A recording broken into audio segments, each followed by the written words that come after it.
Hi, I'm Mae Diansangu. My pronouns are she, her, and they, them, and I'm a spoken word artist and writer from Aberdeen. Hi, I'm Hanna Louise. My pronouns are she and her, and I'm a writer and community arts organiser based in Aberdeen. We're the co-founders of Hysteria, an arts platform for women, non-binary and otherwise gender marginalised creatives. And we established Hysteria in 2018, kind of as a response to what we felt at the time was a very male-dominated scene in terms of, like open mics and performance spaces. So we started off as a monthly performance night, but since then we have kind of branched out quite a bit in terms of what we do. We started off, as you said, just with a performance night, and then we started making a zine, and then we did a poetry slam, some protests, and over lockdown we've kind of branched into the digital world a little bit, and now we've set up a website too and established a committee. So yeah, we're kind of growing. That's really exciting. And do you want to talk a little bit about kind of who Hysteria is for? Yeah, so we're obviously for women, non-binary and gender marginalised people, as Hannah said, but more broadly, we try and create a safe space where artists who might feel less comfortable accessing mainstream spaces, those are the artists that we want to support and platform and give that space to just be like, okay, this is your stage, and just be authentically you. And just to have an audience that really appreciates that. Yeah, I think that's one of the nice things about Hysteria is like when you come along, there's kind of a pre-prepared audience that's already on your side. So you're not going to get the kind of more rowdy or slightly more hostile crowds that you get at some open mics. I think our goal is kind of really to just create a safe, warm environment for people who, like ourselves, who maybe would struggle a little bit in a mainstream performance space. I think it makes it very interesting what kind of material as well you end up seeing and people end up sharing, because we've heard quite a few times people say, oh, I would never get up on stage and do that at an event that wasn't Hysteria, or where I didn't know it was a trans inclusive space or a queer affirming space. So you kind of, when you come to Hysteria and participate, you kind of know what you're getting, and that does make it a very kind of warm and supportive experience overall, I think. Yeah, I think it's cozy. I would definitely not get up on a stage anywhere that wasn't Hysteria. So that's coming from the co-founder. So yeah, I think it's nice. So I don't think we ever really set out to make Hysteria like a queer space, but by virtue of being queer ourselves, and I think the kind of people Hysteria has attracted, and I mean that in the nicest way possible, the fact that we made this space that was very kind of welcoming and supportive, and we were very clear about what we wouldn't tolerate, then I think we did see a lot of queer people who could relate to that, and people who could see themselves on stage in the artists that we platformed, and then that would actually inspire them to get up on stage.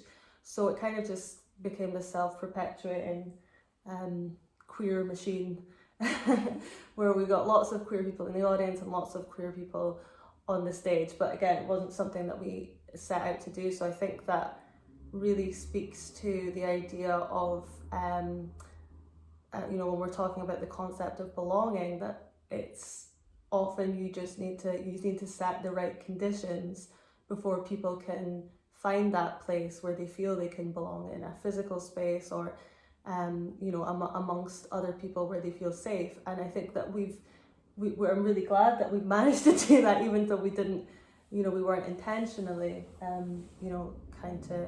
Yeah, I think it's been a very happy accident that it's worked out that way, and I think there is something in it being a kind of organised by queer people for queer people, because you can't kind of manufacture a space like that.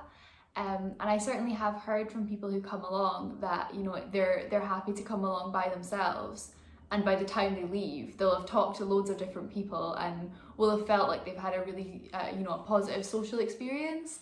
So it is kind of, it's got to the point now where people know that, you know, if you come to Hysteria, you're going to know a few faces, and it doesn't matter if you don't have anyone to go with, etc. So I think there is that kind of sense of belonging. There certainly is for me anyway. I mean, I never had, I didn't really have like a close-knit group of queer friends growing up, even though I came out quite young. I think it took me moving to Aberdeen and getting involved in the arts, and, you know, us kind of doing this whole thing together. And now I feel like I have a sort of a queer family and a queer sense of belonging. But yeah, it's certainly it took a while, I think. Yeah, I completely relate to what you're saying as well. I didn't really have a group of queer friends. You know, I would just maybe know some individuals who were queer. And yeah, I feel the same, that Hysteria has really helped to connect us with other queer people in the city. And it's also really nice that, because it's not exclusively queer, it is just queer affirming and queer inclusive. It means that anyone who isn't queer who goes, you know that they're fine. Yeah.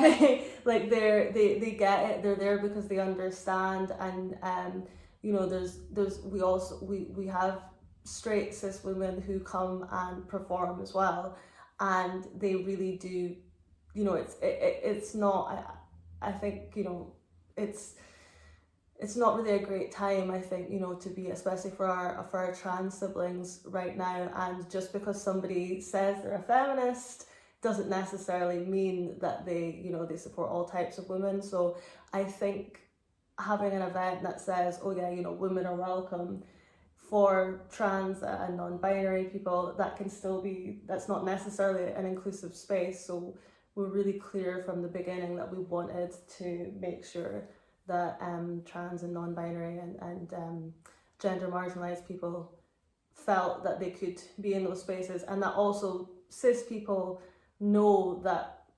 these are the people that we're kind of like, that we're supporting. And so far I don't think we've had any problems with that. It's just a really nice space for people who are queer and people who aren't queer but who are, you know, who are genuine allies. So it's really nice to have that mix, actually.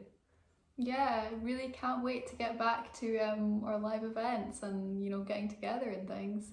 It's just made me miss it a lot more thinking about it. Well, yeah, I think that's one of the things that we noticed during the pandemic. I mean, obviously everybody's missed things and it's been hard, it's been really difficult for mental health, but I wasn't prepared for how much I would miss Hysteria. Yeah, I totally agree. And it was the community aspect of it. It was just like going to a place and seeing other people, other friends, or people who were, you know, almost, you know, going to future friends, you know. And yeah, just to not have that, and to not have that space where you felt quite safe and comfortable was quite difficult. So I think that, yeah, to have that taken away for so long, I'm not really sure what the long lasting, I guess. Yeah, it's a huge loss, and I think there's something to be said as well about the combination of it being the arts and a kind of LGBT affirming space as well, because the arts are so important for our community, I think, and certainly for me and for quite a lot of the people that I know. I imagine for you too. There's a huge sense of belonging to be found in creative practice and in the arts, and that's absolutely why I write. It's to connect with other people, and it's to find belonging and to be able to reach out and kind of put myself out in a way that others can relate to, and get the same back from reading other writers' work. So yeah, I think that's really true there, what you're saying about the relationship between queerness and belonging and the arts. I think for me, ever since I was young, I've always really loved to perform on a stage and you know, put on costumes and be someone else. And now as I'm older and I understand how my own sexuality and my own gender identity is, you know, performance is a huge part of that. And I think that, yeah, having a space and an outlet where you can kind of play with these ideas in a really safe and supportive way, I think having, you know, like theatre or poetry or like whatever is a really great way to do that. So I really do think that for us definitely, and I think for a lot of the Hysteria community, there's a reason why so many of the artists that we platform and have relationships with are actually queer. Although this Pride is a little bit different to what we're used to, I think it's still really great that we have this platform and this opportunity to use the arts to kind of connect to one another and just celebrate being our fabulous selves. Absolutely. So happy Pride! Happy Pride!